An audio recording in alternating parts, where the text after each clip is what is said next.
Good afternoon everyone, I'm Stevie. I've been riding this KTM 790 Duke for the past year. It's my first motorcycle. I want to do a review about how I experienced this motorcycle and how it was to ride. First of all, I want to say that the motorcycle is totally stock. I didn't change anything about it except the tires. The tires were Bridgestone S22 Hypersport tires. Now they are different, but that's how I started.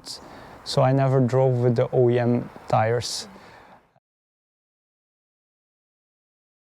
I really like how strong the braking is. I found that you can brake really aggressively, really hard, and the motorcycle just comes nicely to a stop and fast. I never felt like the ABS had to interfere with my braking. I experienced a significant problem with the front brakes actually. I will talk later about it. It has nothing to do with how strong they brake, it's something else.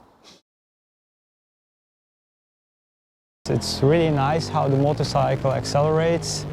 You can go really fast from 0 to 100, even further to, I think, to about 180 it can go really quickly, and then it starts slowing down. Something that makes this motorcycle accelerate that quickly is because it has the quick shifter, which is standard. You don't need to pull in the clutch. You can just shift up the gears and down the gears. I think it's really nice because it makes that you just can keep accelerating without holding back between switching gears. You need to know how it works. At first it felt really jerky for me. You just need to turn the throttle well and keep it turned on. Don't let it go back, and at the same time shift, and then it goes easily into the next gear. But if you have the throttle in a steady position and you're driving at a steady speed, then it will not shift smoothly. What I notice is that if you shift from the first to the second gear, it's not as smooth as shifting from the other gears, so from second to third, third to fourth, and so on. So when you accelerate aggressively, then my traction control light turns on quickly when I go from first to second gear. You can also downshift gears without pulling in the clutch. I don't think it works as well as the upshift. It's less smooth. If your engine is too high in RPMs and you're not braking, it will not shift nicely downwards and it can kind of jerk forwards. I prefer to downshift by just pulling in the clutch slightly, and then it just downshifts smoothly. When I'm at the red lights and I'm taking off, sometimes too aggressively, I could feel that the front wheel is about to lift off or is lifting off. But this anti-wheelie mode always made sure that the front wheel was not lifting off too much. At the same time, I wasn't really feeling that the motorcycle was interfering with what I was doing, so I think they made the anti-wheelie mode really well. I cannot change anything about the suspension at the front. At the back you can, but I didn't. I personally think the suspension is set up pretty well. You feel that the motorcycle is planted well when cornering, and when accelerating it's also fine. At the same time, it's not too harsh. When you're going over speed bumps, it's pretty comfortable. You can go, to be honest, much faster over speed bumps than a regular car. It makes the riding both comfortable and enjoyable for riding more aggressively. So something else about the suspension. Sometimes when there were some bumps in the road just in front of a corner, I found that I had some trouble to do the braking controlled. I think the rebound of the suspension should be set up that it rebounds quicker. The steering damper prevents this strong shake left to right from the steering wheel. And I never experienced that, even though sometimes the front wheel started to lift off from the ground. So, or I've been just lucky, or the steering damper has been doing its work correctly. The motorcycle nickname is the Scalpel. I noticed that cornering with this motorcycle is the most fun on some back roads. Even in tight corners, the motorcycle turns in really well. The experience is really smooth. To me, the 790 Duke is like a supermoto disguised as a naked bike. Only remark that I have is that you need to be in the right gear, so your engine produces high enough RPMs so your throttle response is smooth. Otherwise, corner stability can be compromised. I've been riding often with my girlfriend. To be honest, it's not that comfortable for her. One thing you notice is that there's nothing to grab with your hands, so you need to grab the driver. The exhaust is really close to your legs also. Seats of the passenger is quite a bit higher. When I did my exam, I had the motorcycle of the driving school. So you hold one hand at the steering wheel and the other hand you have under the passenger seat, and you could grab to something. There was something to put your hand inside and you had really good grip. But with this motorcycle, you don't really know where to grab onto the passenger seat. It's maybe more dangerous that you will drop the motorcycle. So something about the seating height. So I'm 1.80 meters. For me, it's perfect. I can put my feet flat on the ground, and yeah, feels really comfortable for me. I have a bit longer legs though compared to my upper body. I think the seating position of the motorcycle is really nice. It's pretty upright, so I think it's really comfortable riding position. I really enjoy it. You can ride a very long time like this, and when you want to be more aggressive, you can lean a bit forward and ride like this. Also, I don't think there is that much wind turbulence, especially if you use a good helmet. Yeah, it's a naked bike, but I didn't mind the wind, to be honest. It was okay. Also, the clearance between the bottom part of the engine and the ground is pretty high for a more sporty type of bike. I had no problem at all to go on or off really high curbs. That's great. The motorcycle has a bit of trouble to drive really slowly. If the engine is like below 3000 to 2500 RPMs, the motorcycle starts to be a little bit jerky.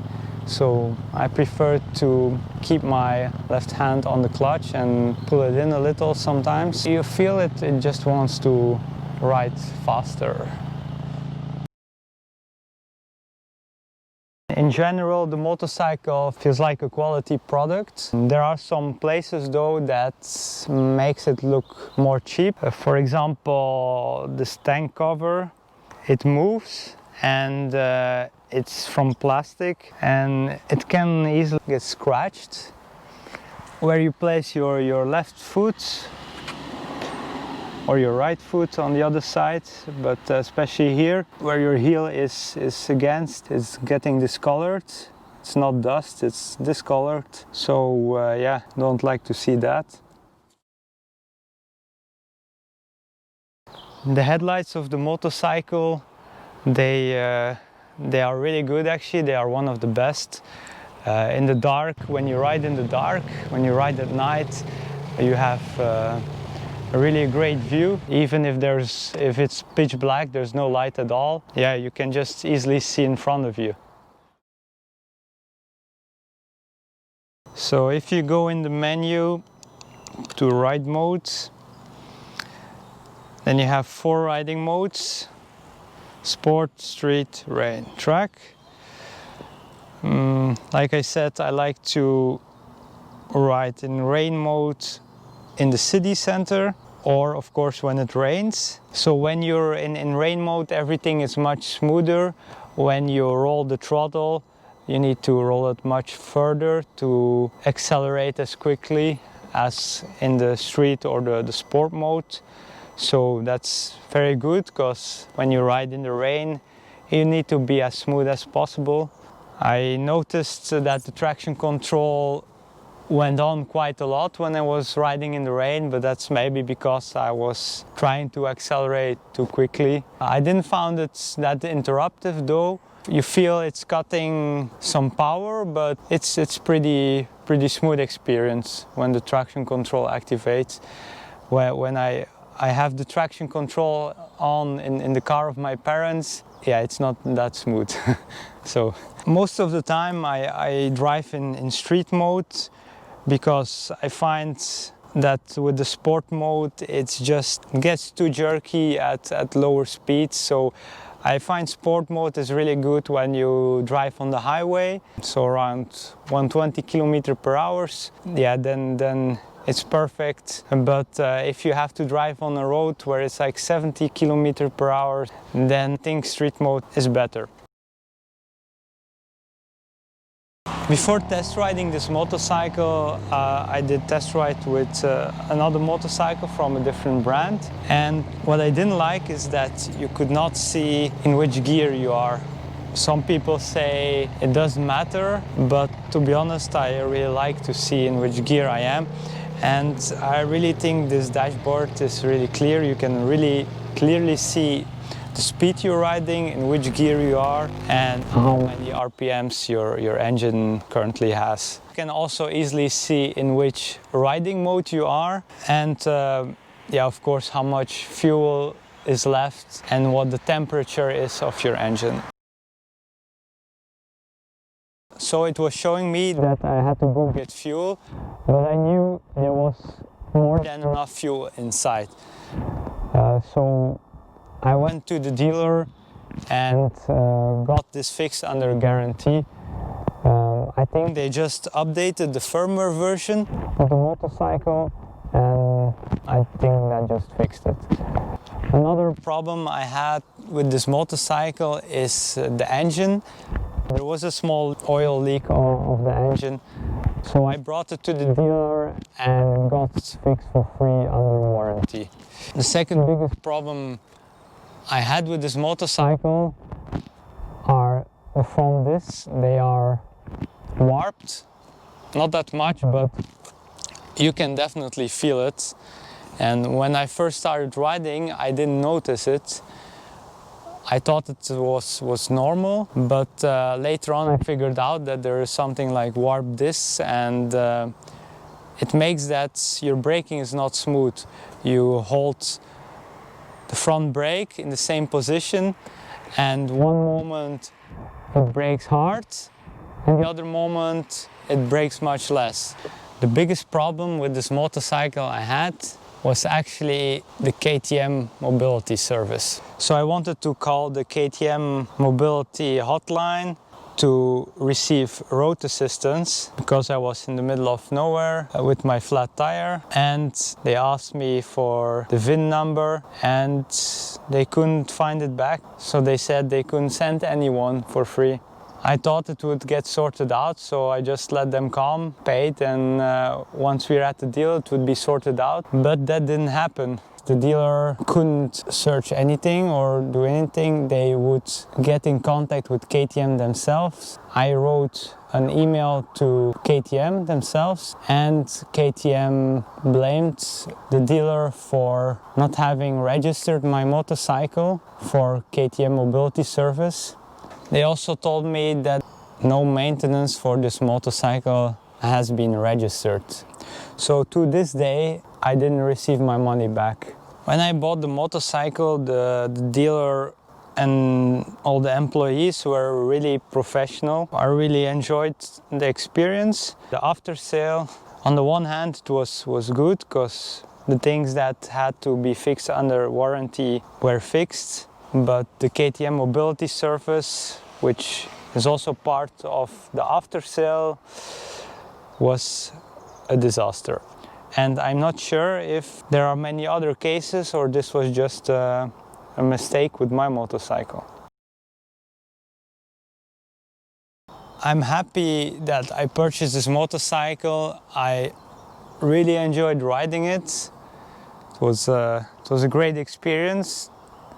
There were a few problems here and there, but in general, it's a really nice motorcycle and you can have a lot of fun with it. I really had a lot of fun with it.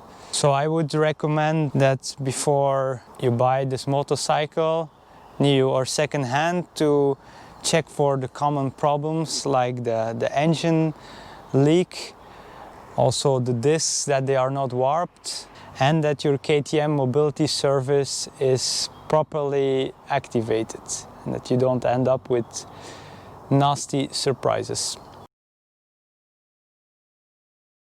Even though I really enjoyed it, at this moment in time, in 2020, I think there is a more interesting option.